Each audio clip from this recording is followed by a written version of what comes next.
ang mga kwento ng pag-ibig, kwento ng buhay at kwento ng pag-asa dito sa Barangay Love Stories. Love Stories.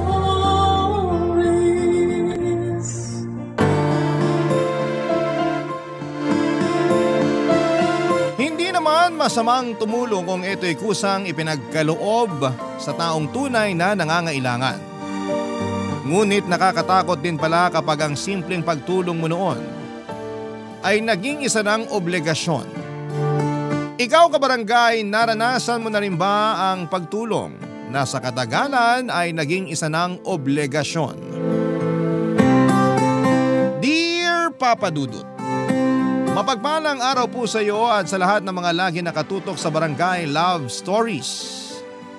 Tawagin niyo na lamang po ako sa pangalang Mabel. May lahing hapon ang mother side namin pero dahil kamukha ko, ang tatay ko ay hindi ito halata sa akin. Bata pa lamang ay malapit na ako sa lola ko at sa kanya ko rin naman na ang hilig ko sa arts. Hindi naman po sa pagyayabang pero talent ko po ang drawing at painting. Bago mamatay ang lola ko ay palagi niyang sinasabi sa akin yung tungkol sa isang Japanese art na kung tawagin ay kintsugi, kung saan ang isang basag na vase ay binuo muli sa pamamagitan ng ginto. Doon ko po ibinase ang pananaw ko sa buhay, Papa Dudut. At kung bakit na-relate ko ang buhay ko sa kintsugi ay malalaman ninyo po sa dulo ng aking kwento. Galing ako sa mahirap na pamilya, Papa Dudut. Jeepney driver ang tatay ko at si nanay naman ay nanilbihan bilang kasambahay. Pero noong palagi na siyang nagkakasakit ay huminto na siya sa pagtatrabaho. Sa kasamaang palad ay namatay ang tatay ko nang inatake siya sa puso habang pauwi sa amin. Ang mahirap pa doon ay nangyari yon ilang araw lang mula nang makapanganak ako sa kambal ko. At dahil ako ang panganay sa aming magkakapatid ay ako rin ang inasahang sasalo sa naiwang responsibilidad ni tatay. Nakapagtapos naman po ako ng nursing pero sa halip na mag-apply sa mga ospital sa Pilipinas ay mas pinili kong mag-abroad na lamang kahit na caregiver ang maging trabaho ko. Sakto pa noon na tinawagan ako ng pinsan ko at inalo kong interesado kong magtrabaho sa Spain. Mahigit 2 dekada po ako nagtrabaho noon sa Spain bilang caregiver. Kaya hindi ko nakasama ang mga anak ko sa paglaki nila. Kapapanganak ko pa lamang kasi noon nang mag-abroad ako. Mabuti na lamang at madali akong natanggap doon dahil kay Donna na matagal ng caregiver sa Valencia, Spain. Sa tagal kong nagtrabaho sa ibang bansa ay idinaan ko na lamang sa iyak ang matinding pangungulila sa pamilya ko. Kung makakapagbakasyon man kasi ako sa Pilipinas ay hindi rin naman ako nagtatagal. Kung tutuusin, Papa Dudut, kaya naman sana naming mag-asawa na maitawid ang pagpapamilya. Pero hindi sasapat ang kinikita ko kung isasama ko pa roon ang pampaaral sa sarili kong mga kapatid. Sinabi ko na lamang sa asawa ko na gusto kong maranasan ang mga anak namin na makapag-aral sa private school. Kaya kailangan ko ng malaking-laking sweldo. Pero ang totoo, bukod doon ay kailangan ko rin munang tapusin ang obligasyon ko sa 2 kong kapatid at kay nanay na wala ng trabaho ng mga panahong yon.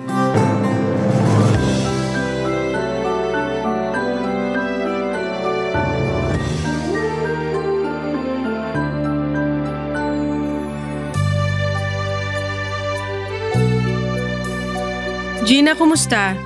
Nakuha mo na ba yung perang ipinadala ko sa'yo? Oo ate, nakuha ko na. Salamat ah. Bukas na bukas din magbabayad ako para makakuha ng exam permit. Sigurado ka bang makakapag-exam ka?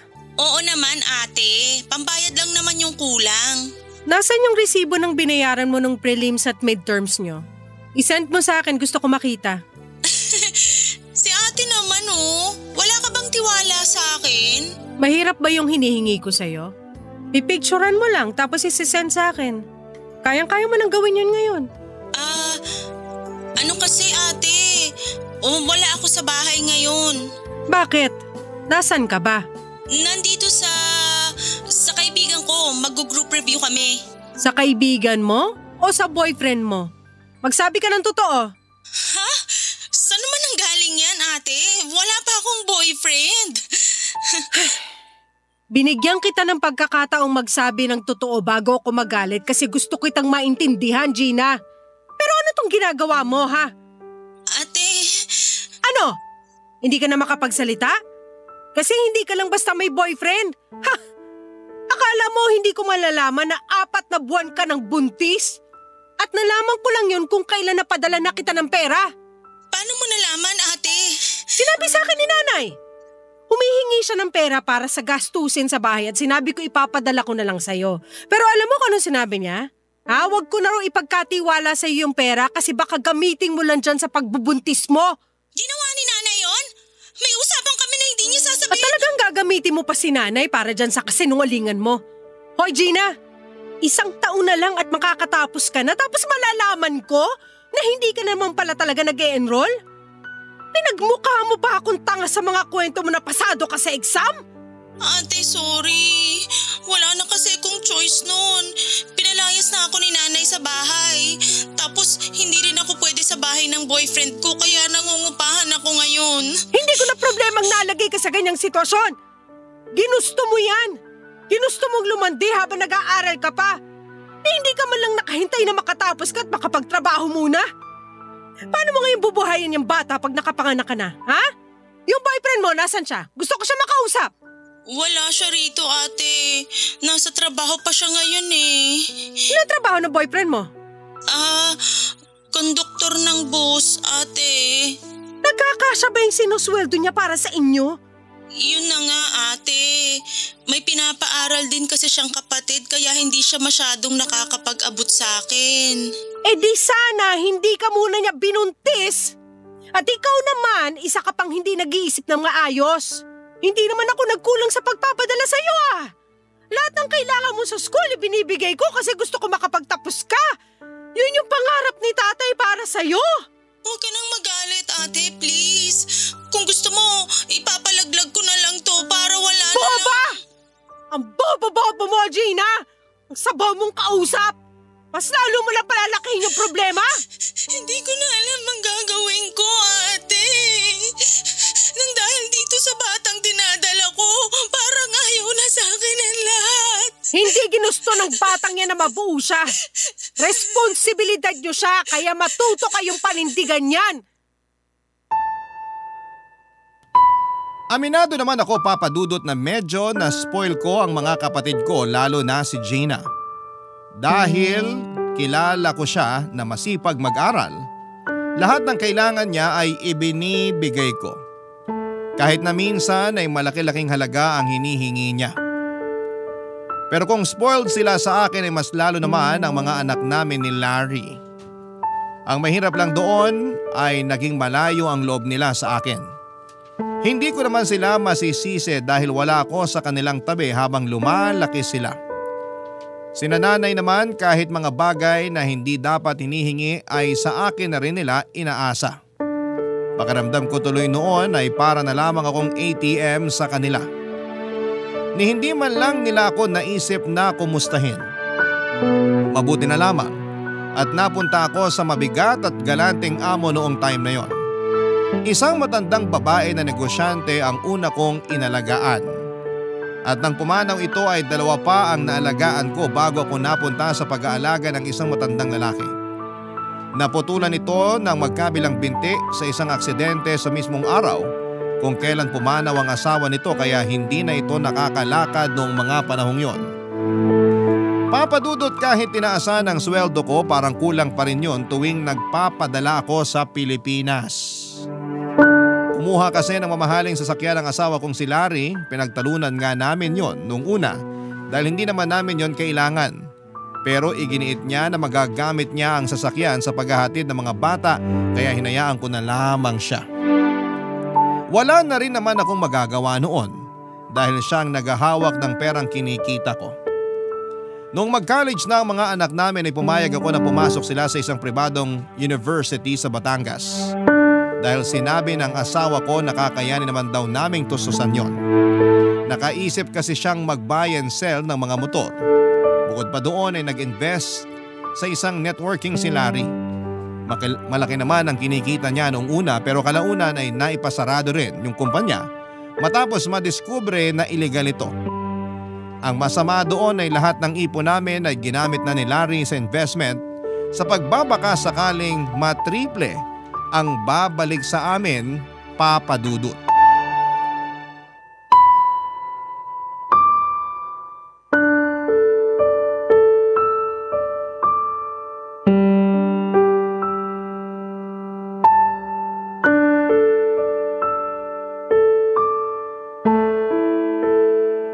Larry, anong balita? Hindi na ba talaga maibabalik yung pera? Wala na, mahal eh. Wala nang pag-asang maibalik pa yun sa atin. Nagsara na yung kumpanya. Ano ba naman yan? Paano na yung ipon natin? Ang tagal kong pinag-ipunan yun tapos mawawala na lang ng ganong kabilis? Yung buy and sell mo ng motor, kumusta? Yun na nga, mahal eh. Dumagdag pa yun sa problema. Bakit? Ano nangyari? Ipinautang ko kasi yung 5 motor sa mga kaibigan ko. Ang kaso, hanggang ngayon hindi pa rin sila nagbabayad. Ano? Bakit mo naman kasi sila pinautang? Mga kaibigan ko naman sila eh. Kaya nagtiwala ako. Kaso yung iba, tinakbo na talaga ako eh. O ano ngayon? Wala na tayong pera? Susweldo ko pa naman dyan, di ba? Kung kailan naman nagpaplano na akong umuwi ng Pilipinas tsaka pa to nangyari? Gustong gusto ko nang umuwi, Larry. Saka ka na umuwi. Kung pwede, mag-extend ka pa ng ilang taon dyan. Samantalahin mo na habang boy pa yung matandang inaalagaan mo. Pero gusto ko na makita yung mga anak natin. Baka pag tumagal pa ako rito, hindi na nila ako kilala. Kailangan natin ng pera. Gagawa ko rin naman ng paraan yun, nasira akong negosyo. Ako nang bahalang kumausap sa mga anak natin. Basta magtiyaga ka lang dyan. Sa tingin mo, may magagawa pa ako? Pasensya ka na, mahal. Minalas lang talaga eh. Konting tiis pa, mababawi rin natin yun. Paano nga mababawi? Puro palpak naman yung naiisip mong negosyo. Baka mas mabuti kung maghanap ka na lang din ng trabaho. Yung permanente para mabilis tayong makabawi. Ano naman trabaho yung papasukan ko? Sa tingin mo, makakahanap ako ng trabaho ng malaking sweldo kagaya mo? Nasa Pilipinas ako. At alam mong high school lang ang tinapos ko. Hindi mo na ba kayang dumiskarte? Kung gusto mo, bumalik ka na muna sa pamamasada ng jeep. Kahit pa paano makakatulong din yun sa gastusin sa bahay. Gusto mo ba talagang dumiskarte ako o gusto mo lang kaming tipirin? Hindi ko kayo titipirin. Ako nga yung nagtitipid dito para sa inyo eh. Lahat ng pera ko ay pinapadala ko sa inyo dyan sa Pilipinas. Hindi madali yung trabaho ko rito. At sana isipin nyo naman yun tuwing nagsasayang kayo ng pera. Ah, ganon, nanunumbat ka na ngayon. Sige, kung gusto mo na magtrabaho ako, sige, magtatrabaho ako. Bahala na yung mga anak natin sa sarili nila. Tutal, malalaki na naman sila. Kain na nila ang sarili nila. Ano ka ba naman? Hindi yun ang ibig kong sabihin. Sabi ko nga, di ba, kahit mamasada ka na lang ulit para kumikita ka kahit papano. O kaya yung sasakyan natin. Parentahan mo para habang wala pa akong padala, nakakapag-abot ka pa rin sa mga bata. Makapagsalita ka naman parang wala akong kwenta rito. Baka nakakalimutan mo. May usapan tayo bago ka umalis. Sinabi mo na ako nang bahala sa mga bata at ikaw na lang yung magtatrabaho. Pero iba na yung sitwasyon ngayon. Ang laki nung nawala sa atin. Hindi na pwedeng ako na lang yung naghahanap buhay. Huwag nahihirapan ka na itigil mo na yung pagsusuporta sa wala mong kwentang pamilya. Lalaki na ng mga kapatid mo pero pinapadala mo pa rin. Kailangan din nila ako. Hindi lang kayo yung pamilya ko kaya wag mo nang gawing issue yun. Tsaka mas malaki pa rin naman yung binibigay ko sa inyo Kaya na magtrabaho ng mga kapatid mo. Kaya pabayaan mo na sila. Ipadala mo sa akin ang buong sweldo mo nang hindi tayo magkaproblema. Papa Dudut, wala akong nagawa kundi ang iyakan ang pagkaubos ng savings namin dahil sa palpak na investment ng asawa ko. Sa tagal kong pinaghirapan ng perang yon, ay gano'n na lamang kabilis na naubos. Ang masama pa ay ni hindi man lang ako nakaramdam kahit kaunting pagsisisi mula sa kanya. Humingi siya ng pasensya pero ako pa rin naman ang nagmukhang masama. At dahil sa nangyari ay napilitan pa akong mag-extend ng ilang taon pa sa Spain sa parehong amo para muling makaipon bago ako umuwi ng Pilipinas. Pero dahil sa mga nangyari noon kahit papaano'y natuto na rin ako. Binawasan ko na ang pinapadala kong pera sa pamilya ko. Pero kahit naman binawasan ko ang pinapadala ko ay sasapat pa rin yon sa mga gastusin nila. Matapos nga ang 23 years na pagtatrabaho ko sa Spain bilang caregiver ay nagwakas na rin yon at nakauwi na ako ng Pilipinas. Ngunit pagdating ko sa amin kaliwat ka ng problema naman ang sumalubong sa akin. Ang bahay na tinitirhan ng nanay at mga kapatid ko ay naisangla na raw ng mga ito sa asawa ng pinsan ni nanay kaya doon muna sila nakitira sa amin. Yung kapatid ko namang si Gina iniwan ang kinakasama niya at ang bunso ko namang kapatid ay huminto na sa pag-aaral mula nung nabarkada. Wala ni isa sa kanila ang nagsabi sa akin ang totoong nangyayari habang patuloy ang pagpapadala ko noon sa kanila ng pera. Kaya akala ko ay may magandang patutunguhan ang lahat ng naging sakripisyo ko. Ang mga anak ko naman sa halip na ma-excite sa pagbabalik ko ay parang gusto na lamang ulit akong pabalikin sa Spain. Hindi lang po yun ang nangyari. Nasangkot pa sa paluwagan scam ang asawa ko kaya nagbayad kami ng malaking halaga sa mga biktima niya. Mabuti na lamang po at nadaan sa pag-areglo kaya hindi na lumaki pa ang problema. Ang kaso naubos ang sweldong naiuwi ko na akala ko'y mapapaikot ko sa pagnenegosyo nang dahil sa pagiging mahina ni Larry pagdating sa mga negosyong pinapasok niya. Papa Dudut, nakakapanghina ang pangyayaring yon. At hindi ko na rin alam noon kung papaano pa ulit magsisimula, Papa Dudut. Barangay Love Stories. Barangay Love Stories. Papa Dudut, parang nagsisisi ako noon na umuwi agad ako sa Pilipinas. Sa dami ng problemang pinasan ko sa pag-uwi ko ay hindi ko man lang naramdaman ang mga pinaghirapan ko. At kahit na anong gawin kong panunuyo sa mga anak ko ay sadyang malayo na ang loob nila sa akin. Kung sagot-sagutin nila ako ay parang hindi nila ako ina. Masakit yon dahil para sa kanila rin naman ang ginawa kong pag-alis noon pero baliwala pa rin sa kanila kahit na anong paliwanag ang gawin ko. May natira pa naman akong pera at galing yon sa personal savings ko. Gagamitin ko sana yon sa pagpapatayo ng sarili kong karinderya kahit maliit lang muna. Alam kong hindi magiging sapat ang perang meron ako kung isasama ko pa roon ang pangsuporta sa pag-aaral ng aking kambal. Kaya rumakit muna ako, Papa Dudut. Nagluto ako noon ng mga kakaning dinideliver ko naman sa kantina ng mga eskwelahan doon sa amin. Minsan nagdadala rin ako sa munisipyo. Tumanggap din ako ng mga paluto para sa kung ano-anong okasyon. Sa mahigit 1 taong ko nang ginagawa yon ay mas dumami pa ang customers kong nagpapaluto sa akin. Kaya naman naisipan kong simulan ang pangarap kong karinderya. Bukod sa ipon ko, kalahati ng kapital noon ay inutang ko sa pinsan ko na best friend ko rin na si Donna. Pero kung kailang bala ko nang simulan ang karinderyang ipapatayo ko sa food court sa palengke ay saka naman may nangyari sa akin, Papa Dudut. Isinugod ako ni Donna sa ospital matapos at nakihin sa puso bago pa man ako makauwi sa bahay namin. Na-confine ako ng ilang araw. Base sa mga test na ginawa ay nagkaroon ako ng heart enlargement dahil sa matinding pagod, stress at pagpapabaya sa kalusugan ko. Hindi naman kalakihan ang binayaran sa ospital dahil nailapit yon ng pinsang ko sa Kapitolyo. Kaunti na lamang ang binayaran namin pero sa check-up at maintenance naman ako nahirapan. Ang nakakasama pa ng loob, Papa Dudut, nang mangyari yon sa akin ni isang beses ay hindi man lang nagpakita ang asawa at mga anak ko sa ospital. Ganon din ang mga kapatid ko. Pumupunta naman paminsan-minsan si nanay pero dahil sa problema nila sa pera ay hindi na rin nakatulong sa mga bayarin. Naintindihan ko naman yon at naunawaan ko rin noong hindi niya nagawang samahan si Donna sa pag-aasikaso ng mga kailangan para mailabas ako ng ospital dahil sa kanyang katandaan.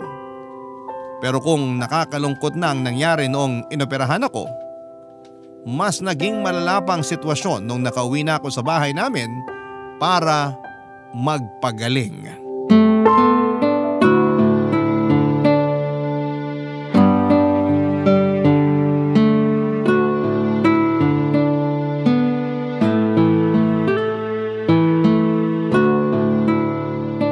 Mahal, may pagkain na ba yung mga bata? Wala. Baka pwedeng ikaw na muna magluto para sa kanila. Hindi pwede. May lakad ako. Birthday ni kumpare bukas. Nakapangako na ako na pupunta ako sa kanila ngayon para tumulong sa pagkakatay ng baboy. Pero walang kakainin yung mga anak natin pag uwi nila. Bakit mo pa ba inaalala mga ngayon? Malalaki na sila. Kaya na nilang ipagluto yung mga sarili nila. Saka hindi na dito kumakain yung mga anak mo. Palagi silang kumakain sa labas kasama yung mga barkada. Ano? Kaya naman pala mabilis maubos yung allowance nila eh. Tapos hindi mo man lang nagawang pagsabihan para magtipid kahit kaunti. Hindi ko na problema yun. Ginusto nila yun kasi tamad yung mga anak mo. Ayaw nila magluto. Kahit pagsasayang nga, walang marunong sa kanila. Ikaw yung naiwan sa kanila kaya sana dinisiplina mo man lang. Sana tinuruan mo ng mga gawaing bahay. Tingnan mo ngayon. Hindi maasahan. Mas marami pa yung oras nila sa barkada kaysa sa oras na nandito sila sa bahay. Masisisi mo ba sila kung lagi silang wala rito? Sino ba namang gagana umuwi kung bubungat kagad sa kanila yung nanay nilang pabigat? Grabe ka naman kung makapagsalita. Pasensya na ha. Hindi pa kasi ako pwede magkikikilos ngayon. Kalalabas ko lang ng ospital. Hindi ko ginustong may mangyari sa akin pero siningil na ako ng katawan ko sa sobrang pagod at stress sa pagbuhay ko sa inyong lahat. Kailan ka pa ba kasi gagaling? Wala na tayong pera. Ano ibig mong sabihin? Ang ibig kong sabihin, magpagaling ka na para makabalik ka na sa Spain. Magtrabaho ka ulit doon kahit ilang taon pa. Mas mabuti pa nga kung nandun ka eh. Ano? Hindi na ako babalik sa Spain? Dito na ako sa Pilipinas. Ayoko namang tumanda na lang ako sa pag-aalaga ng ibang tao. At ayos lang sa'yo na nakikita kami naghihirap? Naririnig mo ba yung mga sinasabi ng mga kapitbahay natin? Kala mo kung sino raw tayo noon tapos biglang bagsak na ngayon. Mas mahalaga pa ba sa'yo yung mga sinasabi nila? Tsaka pwede ka naman maghanap muna ng trabaho habang nagpapagaling ako. Sa kalagayan ko, hindi ko pa kaya magtrabaho. Mahirap nga humanap ng trabaho ngayon. Ang kulit mo naman. Hirap kasi sa'yo, kala mo ganun lang kadali yun eh. Wala namang ibang tatanggap sa akin kundi sa construction. Bakit kaya hindi mo subukan mag-abroad? Doon ka magtrabaho. Sa Saudi o kaya sa Japan. Para maranasan mo naman yung hirap na pinagdaanan ko. Para maramdaman mo kung gaano kahirap kitain yung perang winawaldas nyo. Ngayon ka pa talaga manunumbat? Baka nakakalimutan mo, mahina ka pa. Kapag pinabayaan ka namin, mabubulok ka na lang dito sa bahay. Kaya nyo gawin sa akin yon? Bakit hindi? Wala ka ng pakinabang sa amin. Pwede ka na namin iwan kung gugustuhin namin ng mga anak mo. Napakasama mo talaga. Ganun lang ba yung silbi ko sa pamilyang to, ha? Tingin nyo sa akin, ATM na kapag wala ng laman, wala na ring silbi sa inyo? Asawa mo ako, Larry! At ina pa rin ako ng mga anak natin! Pwede ba, Mabel? Wala akong oras para dyan sa kadramahan mo. Kailangan ko nang umalis. Ikaw nang bahala magluto para sa sarili mo.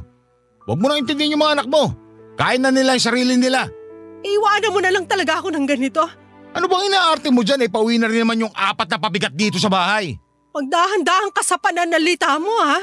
Pamilya ko yung sinasabihan mo ng pabigat. Ano bang dapat kong itawag sa kanila? Yung nanay mo at 2 kapatid mo, bit-bit pa ng isang anak niya. Mga palamunin ko rito sa bahay. Ang kapal na mukha mo! Pera ko naman yung ginagastos ko sa kanila! Asawa mo ako, kaya pera ko na rin yon. Kung alam ko lang na ganito yung gagawin nyo sa akin, hindi na lang sana ako umalis sa Pilipinas.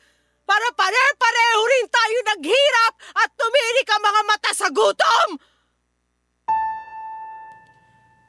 Papa Dudut, kahit magwala pa ako sa galit ay wala na ring silbi yun. Hindi ko na rin inintindi ang kalagayan ko. Kung bigla na lang ba akong magko-collapse dahil sa taas ng emosyon ko at sigaw ako ng sigaw. Tapos na ang mahigit 2 dekada kong pagtatrabaho sa Spain at wala na rin akong perang maibibigay sa kanila. Kung kaya ko lang sana kaagad na magkikilos at magtrabaho pagkalabas ng ospital ay ginawa ko na. Pero dahil kalalabas ko lang naman ay medyo nakakaramdam pa ako ng pagkahilo. Isa pa ay hindi rin ako pwedeng palaging nakayuko kaya kahit ibang mga gawaing bahay ay hindi ko pa rin magawa noon. Si nanay naman ay palaging wala sa bahay dahil nagtitinda siya ng gulay sa tabing kalsada. Si Gina nakahanap ng trabaho noong panahon na yon. Yung anak naman niya ay laging pumupunta sa ama nito at bihira nang umuwi sa amin. Yung bunso ko namang kapatid ay halos doon na. Tumira sa bahay ng mga kaibigan niya na pare-parehong mga tambay. Kung hindi dahil sa pinsang kong si Nona, ay hindi ko na alam kung paano ko pa makakayanan ang lahat, Papa Dudut. Siya ang sumama sa akin tuwing may check-up ako. Nakapangutang na rin ako ng pera sa kanya dahil kinulang na yung natira kong pera sa savings ko. Sa maintenance ko pa lamang ay lagas na yon, Papa Dudut. Nagkatrabaho naman si Larry kalaunan. Natanggap daw siya bilang driver ng bus.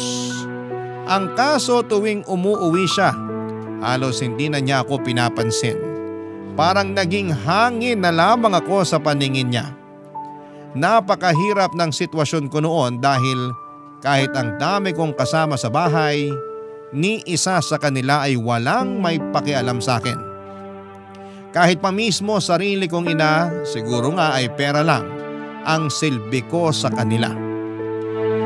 Papa Dudut, aaminin ko na umabot na ako sa puntong gusto ko nang wakasan ang buhay ko. Napagod na kasi ako at nawala na rin ang pag-asang makakaalis pa sa sitwasyong kinakasadlakan ko noon. Sinubukan kong maghanap ng dahilan para patuloy pa rin lumaban sa buhay pero lalo kong pinanghihinaan dahil sa mga taong akala ko ay magiging karamay ko sa mga panahong wala pa akong magawa para tulungan ang sarili ko.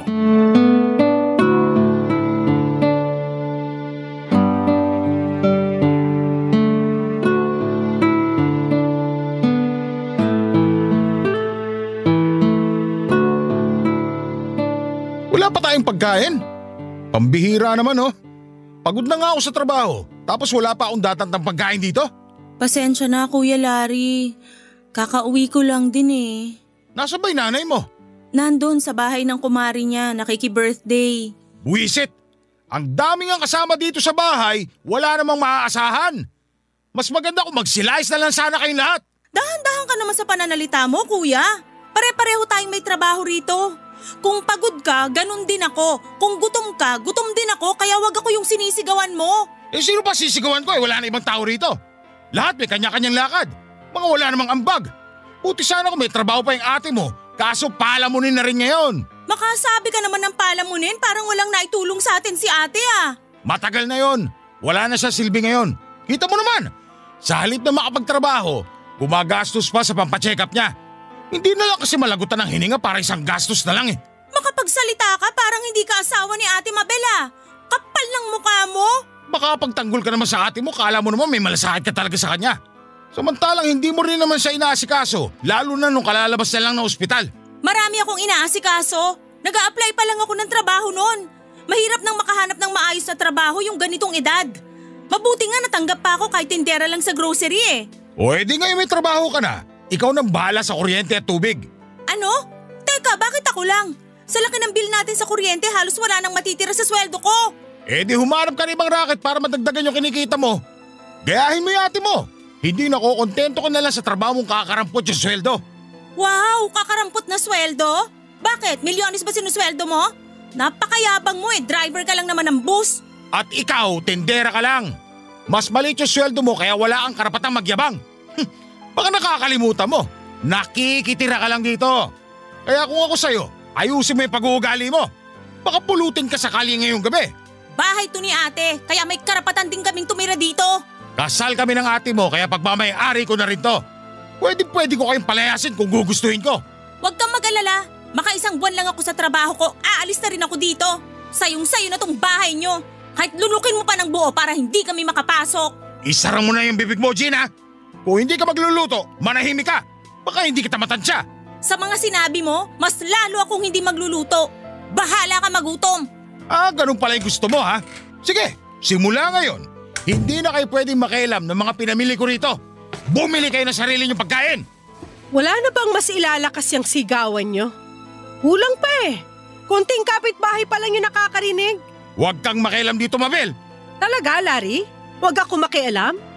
Kung tutuusin nga, ako lang yung may karapatang magpalaya sa inyong lahat kasi bawat sentimong ginastos para maitayo tong bahay na to, galing lahat sa bulsa ko. Pare-pareho lang kayo naging palamunin nung nagpapakahirap ako magtrabaho sa Spain. Kung manunumbat ka lang sa mga naibigay mo noon. Ano, Larry? Patatahimikin mo ulit ako? Hindi porket may trabaho ka na, pwede mo na akong maliitin ng ganito. Tama si ate. Isa ka pa! Lahat kayo! Wala kayong karapatan na isipin at sabihin palamunin at pabigat ako sa bahay na to! Kasi kung meron man naging palamunin at pabigat sa buong buhay ko, kayong lahat yon! Papadudot, wala na yatang mas masakit pa sa mga narinig ko. Ipinamukha nila sa akin na wala akong silbi sa kanila. Sobrang sama ng loob ko noon, lalo na sa asawa kong akala ko'y siyang pinakaunang makakaunawa sa akin. Kung yung mga anak ko lang ay maunawaan ko pa sila dahil kahit minsan naman ay hindi ko sila naalagaan. Pero yung asawa ko at yung mga kapatid ko ay hindi ko akalain na kakayanin nilang pabayaan na lamang ako ng ganon. Si nanay naiintindihan ko rin dahil masyado na siyang matanda para mag-alaga pa sa akin. Hindi naman kalakihan ang bahay namin, kaya bawat away nila at pagtatalo tungkol sa mga gastusin ay napapakinggan ko. Ewan ko ba, pero parang sinasadya na talaga nilang marinig ko ang mga yon. Kung noon ay mahal na mahal nila ako, nung may sakit na ako ay parang bigla na lamang ako naging ibang tao para sa kanila. Sobra akong nanliit sa sarili ko. Sa bawat araw na naroon ako sa bahay at naririnig ko mismo kung gaano sila nahihirapan ay parang gusto ko na lamang sukuan ng lahat. Papadudot, akala ko ay wala nang magandang mangyayari sa buhay ko nang dahil sa pagkakaroon ko ng sakit. Pero nung nakarecover na ako ay tinulungan ako ni Donna na makabangong muli. Hindi siya nagdalawang isip na pautangin ulit ako ng pera kahit alam niyang wala pa akong kakayanang magbayad. Kumpara sa akin, mas malaki ang naipon niya sa pagtatrabaho sa Spain dahil mas nauna pa siyang naging caregiver doon. Gusto niyang ituloy ko pa rin ang plano kong magnegosyo. Inalok niya ako na maging industrial partner niya. Bali ako ang magbabantay sa bagong pwesto niya sa palengke. Pumayag naman ako para may pagkaabalahan muli. Pero kapag tuluyan na akong nakarecover, saka ulit ako tatanggap ng mga paluto para makapagsimula sa pag-iipon.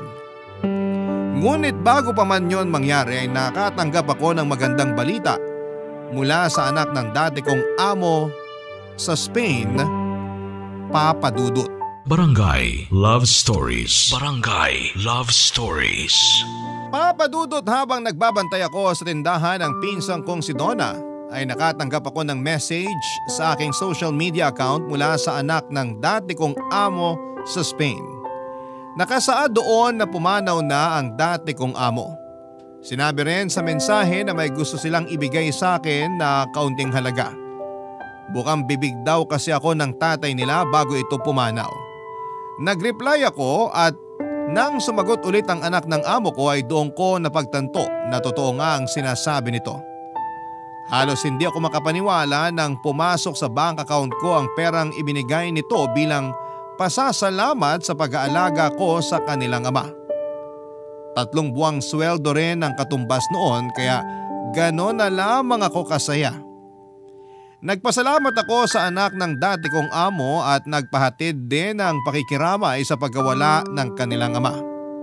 Ang pera namang ibinigay nila ay ginamit kong pampuhunan para sa isang maliit munang karinderya. Kumuha na lamang ako na makakatulong ko roon para makapagluto pa rin ako ng mga pinapa-order ko.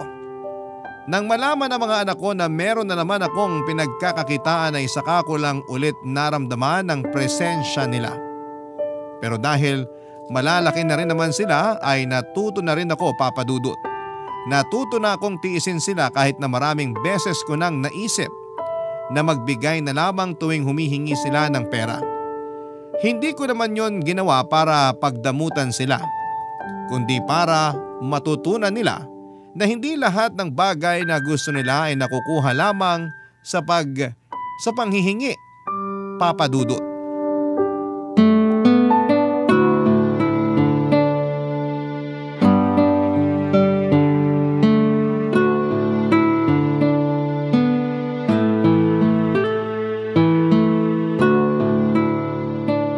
Ibang klase rin yung mga anak mo, no? Nakaamoy lang ng pera, naaalala ka na ulit. Hayaan mo na sila. Hindi ko naman binigyan para matuto naman sila magsikap sa buhay. Teka, maiba nga ako. Bakit hindi mo pa palakihan tong karinderya mo? May sapat ka na namang pera.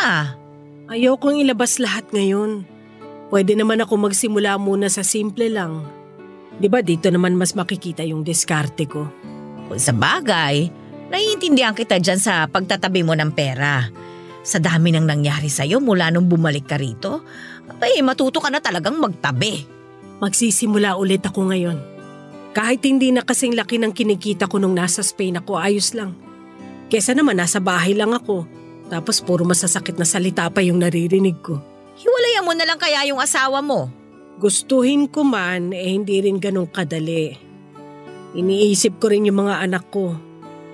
Baka lalo lang sila magrebelde kapag nalaman nila na maghihiwalay na kami ng tatay nila. Ay, sabi ko na nga ba't yan ang isasagot mo kumusta nga palang pag-aaral ng mga yon? Makakapagtapos ba naman kaya? Ayun, konting tiis na lang. Napilitan ng lumipat sa public college dito sa atin. Wala Hindi na sila kayang pag-aralin sa private. Sa baon pa lang nila at iba pang gastusin, kulang na sweldo ni Larry. Sa tuition pa kaya. Kung noon pa sana naisipan ni Larry na magtrabaho, malaki na sana ang ipon ninyong mag-asawa. Wala kasi maiiwan noon sa mga bata. Pwede namang iwanan sa nanay mo yung kambal mo nung teenager pa lang sila Ilang taon pa sanang nakapagtrabaho si Larry. Tsaka nagkaroon din sana siya ng pagkakataon na makapag-abroad. Sadyang mahina lang dumiskarte yung asawa mo Pa-business pa. Palpak naman. Ang dali na ngang ma-scam, na-inspire pa sa mga scammer. Nang scam pa ng iba dahil dun sa paluwagan na sinalihan niya. Ay naku, pambihira. Kung ako sa'yo, magpapalit na talaga ako ng asawa. Ay, sakit sa ulo yang si Larry Wala na akong balak na mag-asawa ulit, Donna. Matanda na ako. Gusto ko na lang na mabigyan ng magandang buhay yung mga anak ko kahit na malalaki na sila. Kahit sa ganung paraan man lang makabawi ako sa kanila. Sus, kung tutuusin naman hindi mo kailangan bumawi sa kanila. Maswerte nga sila at may nanay silang kagaya mo. Ang kaso, pagbalik mo, kahit pagrespeto man lang sana sa'yo hindi nila magawa. At yan yung itutuwid ko kapag nakabangon na ako ulit. O ano bang plano mo? Gusto kong palaguin yung perang ibinigay sa akin ng anak ng amo ko. Hindi ko lahat ginamit sa karinderya kasi may naiisip akong ibang pwedeng pagkakitaan. Yan yung gusto ko sa'yo. Nagkaroon ka lang ng kapital, bumalik yung pagiging madiskarte mo. Salamat nga pala. Kung hindi naman dahil sa'yo, baka hindi ko to nagagawa ngayon. Huwag mo nang alalahanin yon. Magkaibigan tayo at magpinsan pa. Palagi mo nga akong pinagtatanggol nun sa mga nambubuli sa akin Tapos ikaw pa yung nagpapalusot nun sa nanay ko para makatakas ako at makapag-enjoy man lang sa buhay kahit subsub tayo sa pag-aaral, di ba? Ay nako, napakasarap tuloy bumalik sa pagiging estudyante. Kung babalik man tayo sa pagiging estudyante, ayoko na maging prof si Madam Sungit. Kumusta na kaya yon? Gusto mong bisitahin? Ay, tsaka na kapag successful na tayo.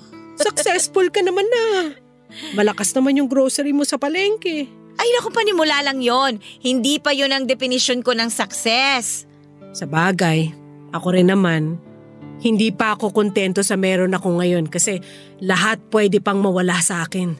Tama. Kaya hanggat may kaya pa tayong gawin, tuloy lang ang laban. Papadudot na tuloy ang pagpapagawa ko sa karinderya. Pero sa halip na doon ako mismo kumuha ng pwesto sa loob ng palengke, ay naghanap na lamang ako ng mas malawak na espasyo dahil mga estudyante ang target market ko. Nag-offer ako ng budget meal na bentang-benta. Hindi lang sa mga estudyante kundi pati na rin sa mga tricycle driver doon sa amin. Hindi ako nagsisisi na pagkain ng ginawa kong panimulang negosyo dahil hindi ito nalalaos. Sa mahigit kalahating taon na lumipas at malakas pa rin ang karinderya ko. Bumili naman ako ng van para parentahan. Nagtuloy-tuloy ang mga magagandang pangyayari sa buhay ko nang walang tulong na nagmumula sa pamilya ko. Sa mga panahong yun ay hindi na kami nagsasama ng asawa ko. Paunti-unti kong pinagawa ang paupahan ko sa likod lamang ng aking karinderya.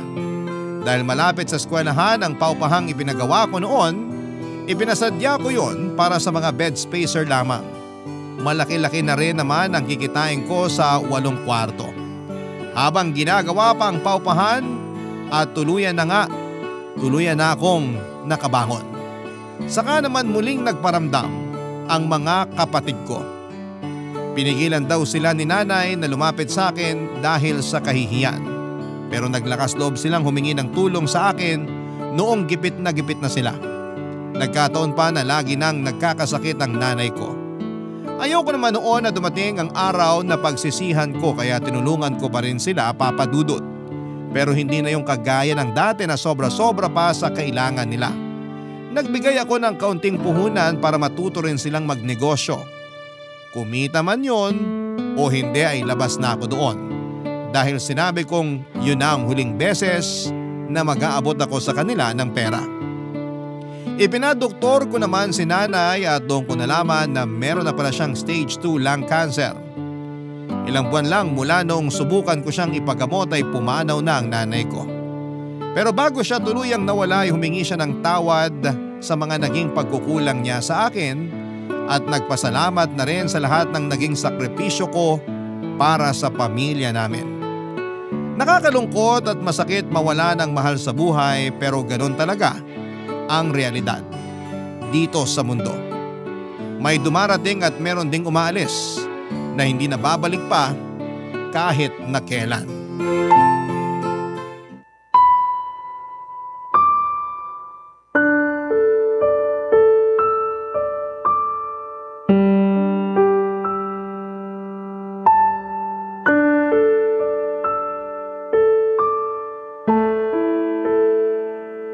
Anong ginagawa mo rito, Larry? Mahal. Huwag mo na akong tawaging mahal. Nung pinabayaan niyo ako, binura ko na sa isip ko yung salitang mahal. Alam mo kung bakit? Kasi hindi pagmamahal yung ipinakita mo sa akin nung lugmok na lugmok ako. Ipinakita mo lang kung gaano kalala yung pagiging makasarili mo, kaya yun lang ang tumatak sa akin. Pero pinagbuksan mo pa rin ako ng pinto. Ibig sabihin, may pakialam ka pa rin sa akin. Pinagbuksan kita ng pinto kasi kumatok ka. Patawarin mo na ako. Matagal na yun. Bigyan mo lang ako kahit isa pang pagkakataon. Babawi ako sa'yo. Mas mabilis ka makakabawi kung hindi na tayo magkasama. Anong ibig mong sabihin? Gusto ko na makipaghiwalay sa'yo ng tuluyan. Gusto kong gawing legal ang paghihiwalay nating dalawa. Hindi yung ganito na magkahiwalay lang tayo ng inuuwian. Mahal, hindi pwede. Paano yung mga bata? Hindi na sila mga bata. Tapos na silang mag-aral at kaya na nilang magtrabaho. Kaya siguro naman, kaya na rin nilang unawain na hindi ko na masisikmurang tawaging asawa ng isang walang kwentang lalaki. Nakakahiya. Huwag mo naman gawin sa akin to. May trabaho naman ako. Hindi na ako magiging pabigat sa'yo. E di ngayon inamin mo rin na pabigat ka. Tama lang naman na magtrabaho ka kasi kailangan mong buhayin ang sarili mo nang mag-isa. Ate? O Gina, anong ginagawa mo rito? Ate, pwede ba tayong mag-usap? Pwede naman. Sakto. Mag-usap tayong tatlo kasama tong si Larry. Ano ba ginagawa mo rito, Gina? Ang galing mo rin tsumempo eh. Nakita mo nag-uusap kami ni Mabel tapos ngayon ka pa sasabay. Ikaw nga dapat yung tinatanong ko kung bakit ka nandito eh. Hiwalay na kayo ni ate, di ba? Kung magtatalo kayo, umalis na kayo sa tapat ng pamamahay ko. Hahawaan niyo pa ako ng kamalasan yung dalawa. Pasensya ka na ate. Ano bang sadya mo rito? Ate, pasensya na kung ngayon ko lang to gagawin pero gusto ko lang sanang humingi ng tawad sa… Pareho naman pala kayo ng sadya eh. Sana nagsabay na kayong pumunta rito kanina para isang biyahe na lang.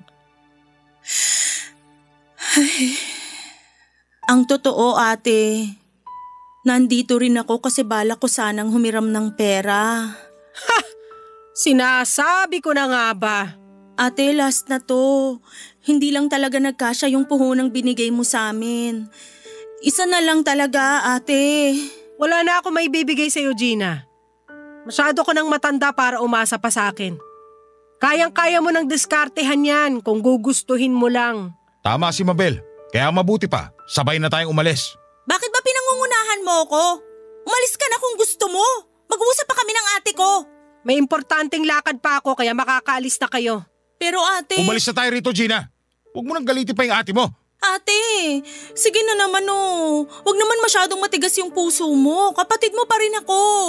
Ayokong makapagbitaw ng masasakit na salita. Sapat na yung tinanggihan kita sa hinihingi mo, kaya mas maganda kung umuwi ka na lang. Marami pang pwedeng pagkakitaan.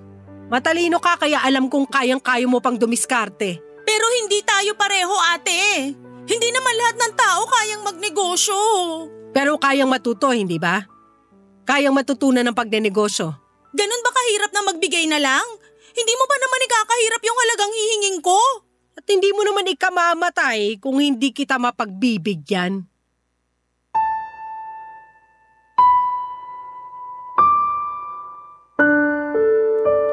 Papa Dudut, tinuloy ko ang pakikipaghiwalay kay Larry at hindi ko yon inilihim sa mga anak namin at sa mga malalapit niyang kamag-anak. Alam nila kung ano ang mga pinagnaanan ko noong makauwi ako ng Pilipinas at halos madurog na ako sa sakit na ginawa sa akin ng pamilya ko. Pero dahil sa tulong ng ilang taong nagmamalasakit pa rin sa akin at higit sa lahat ay sa awa ng Panginoon ay nalampasan ko ang lahat. Kahit hiwalay na kami ni Larry ay wala na siyang narinig na masasakit na salita mula sa akin. Nagpasalamat na lamang ako noon na naging bahagi siya ng buhay ko at nagkaroon ako ng mga anak ng dahil sa kanya. Makalipas nga po ang 1 taon, Papa Dudut, ay nakita ko kung paano nagbagong buhay ang dati kong asawa na si Larry. Nagpatuloy siya sa pagtatrabaho bilang bus driver at lumayo na rin sa bisyon niya noon na pagsusugal. Sa pagkakaalam ko ay binenta na niya ang sasakyang hinuhulugan namin noon para makapagbigay ng pera sa mga anak namin. Nagkikita pa rin naman kami tuwing may okasyon. Tuwing nagkakasama ko ang mga anak ko.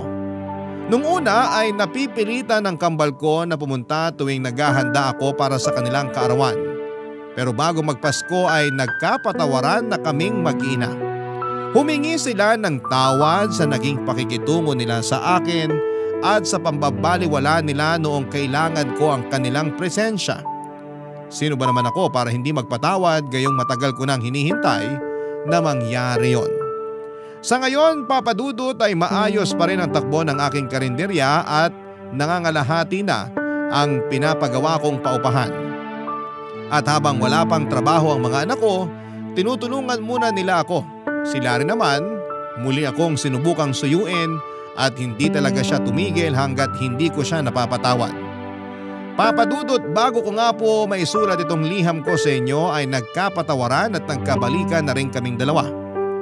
Sa lahat ng nangyari sa buhay ko, na i-relate ko ang buhay ko sa kintsugi. Minsan na rin akong nawasak. Pero kinaya kong mabuo ng paunti-unti. Pero sa pagkakataong ito ay mas nakikita ko na ang halaga ko.